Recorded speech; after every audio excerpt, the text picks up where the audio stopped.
আজ আমরা সুস্থ সবলভাবে বেঁচে আছি, আগামী কালকেও যে এরকমভাবে থাকবো সেটা কিন্তু আমরা কেউ হলফ করে বলতে পারি না। তাই বিশেষ কোনো একটা দিনকে বিশেষভাবে উদযাপন করব এরকম অপেক্ষা না করে জীবনের যে কোনো একটা র্যান্ডম দিনকে বিশেষভাবে উদযাপনের একটু চেষ্টা চলুক না হয়। সো হ্যালো এভরিওয়ান, আপনাদের সবাইকে সুস্বাগত আমার আরও একটি মিনি ব্লগে। তো আমরা দুই বোনই কিন্তু এখন টিভিএসির আনসাবস্ক্রিপ্ট ইভলিউশনের জন্য আগরতলাতে দুইটা ভিন্ন ভেন্যুতে ডেপুটেড আছি। আমাদের দুইজনের ভেন্যু কিন্তু আগরতলা শহরের একদম দুই প্রান্তে। তো দুই প্রান্তে হলে কি হলো, তারপরও তো আগরতলা শহরের উপরেই যেহেতু দুজন আছি, দুজনে দেখা করার একটা প্ল্যান তো বানানোই যেতে পারে।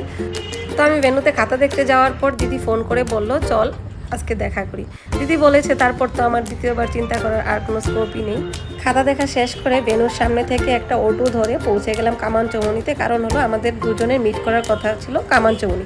আমি যখন গেছি তখনও দিদি এসে পৌঁছায়নি। আর কিছুক্ষণ ওয়েট করার পরই দেখুন আমার দিদি চলে এসছে। এইবারে সবচেয়ে আগে আমরা দুজন যাব একটু রেস্টুরেন্টে। সবার আগে একটু পেট পূজা হবে, তারপর বাকি কিছু চিন্তা করা যাবে। যেহেতু আমরা ভেজ কিছু খাবো বলে প্ল্যান করেছিলাম, তাই আমরা পৌঁছে গেছিলাম কামানচৌমুনির দয়াহরি মিঠাইতে। দয়াহরি মিঠাইয়ের রেস্টুরেন্টের ভেতরে হয়তো অনেকেরই খেয়ে অভ্যাস নেই, কারণ এখান থেকে বেশিরভাগই হোম ডেলিভারি নিয়েই মানুষ অভ্যস্ত থাকেন। সুইগি জোম্যাটো তো ভীষণভাবে ভিড় করে থাকে এই মিঠাইয়ের সামনে। দেখুন আমরা মিঠাইয়ের দোতলায় পৌঁছে গেছি। দোতলার ভেতরে যে খাওয়া দাওয়ার স্পেসটা আছে ওটা কিন্তু ভীষণ শান্ত এবং খুবই সুন্দর একটা অ্যাম্বিয়েন্স। আর সেখানে খেতে বসে অর্ডার করার আগে আমরা দুজনে মিলে একটু দুষ্ট মিষ্টি খুনসুটিও করে নিলাম। রেস্টুরেন্টের ভিতরে চোখের মধ্যে সানগ্লাস দিলে কি বেশি দেখা যায়। দিদি মেনু কার্ডে চোখ বুলিয়ে অর্ডারটা করতে করতে আমি কিন্তু রেস্টুরেন্টের ভেতরের যে জায়গাটা আছে সেটাতে সামান্য একটু ভিডিও করে নিচ্ছিলাম। আমার কাছে তো প্রত্যেকটা সিটিং অ্যারেঞ্জমেন্টের পাশের এই যে পেইন্টিংগুলো আছে সেগুলো ভীষণ সুন্দর লেগেছে।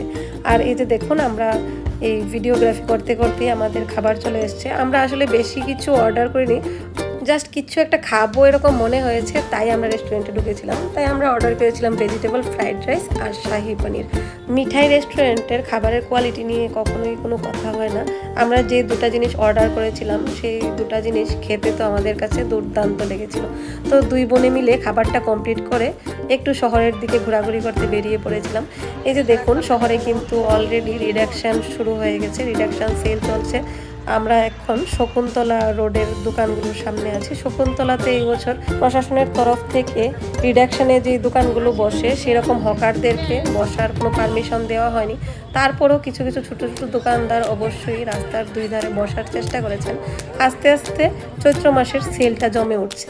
আপনাদেরকে চৈত্র সেলের মার্কেট দেখালেও আমরা কিন্তু চৈত্র সেলে কোনো কেনাকাটি করতে যাইনি। আমরা গিয়েছিলাম দিদির জন্য একটা চশমা বানাতে। আর দিদি দেখুন একটার পর একটা চশমা ট্রাই করছে। আপনাদেরকে পরবর্তী সময়ে দেখাবো এতগুলো চশমা থেকে দিদি কোন চশমাটা নিয়েছিল। তো চশমা নেওয়া হয়ে যাওয়ার পর আমরা দুজন চললাম যার যার বাড়ির পথে। আর আমাদের পাশে থাকার জন্য আপনাদেরকে ধন্যবাদ।